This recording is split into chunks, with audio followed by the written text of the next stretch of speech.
අපි මහා ලොක්කු කියලා හිතන්න එපා. බුද්ධ ශාසනය කීයක් අපිට අහිමි වුණාද?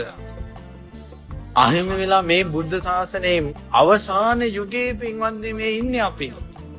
මේ මොහොතත් අහිමි වුණොත් එහෙම ආය මේ දීර්ඝ සසරේ ආපු මිනිසයා ආය දීර්ඝ සසරට වැටෙනවා.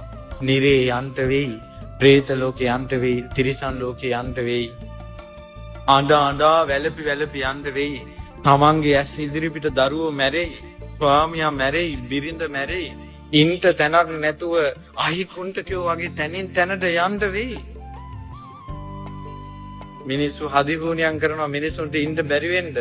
අහිකුන්ටකෝ දැකලා නැද්ද? දවස් 7ක් එක තැන හිටියොත් අහිකුන්ටකෝ ගැන අහලා තියෙනවනේ. පණුව ගහනවා. එක තැනක ඉන්න බෑ.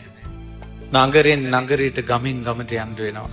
ඔය මිනිස්සු ගෙවල් වලින් පන්නන්න හුණියම් කරන්නේ ඒ අයිට වෙච්ච දේ. තත්තු නටව ඉන්න වෙනවා.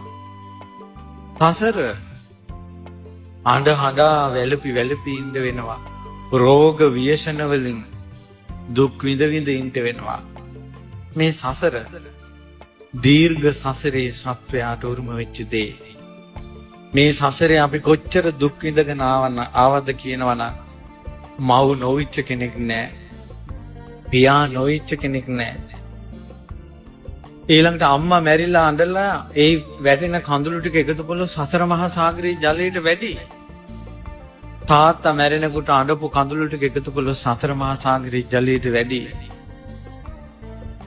ඌර වෙලා බෙල්ල කැපිලා ගලා ගිය ලේ ටික එකතු කළොත් සතර මහා සාගරයේ ජලයට වැඩි. කොච්චර සත්තු වෙලා ඉපදිලාද? මේ මිහි මණ්ඩලයේ ඔළුවේ තිබ්බේ නැති තැනක් නැහැ.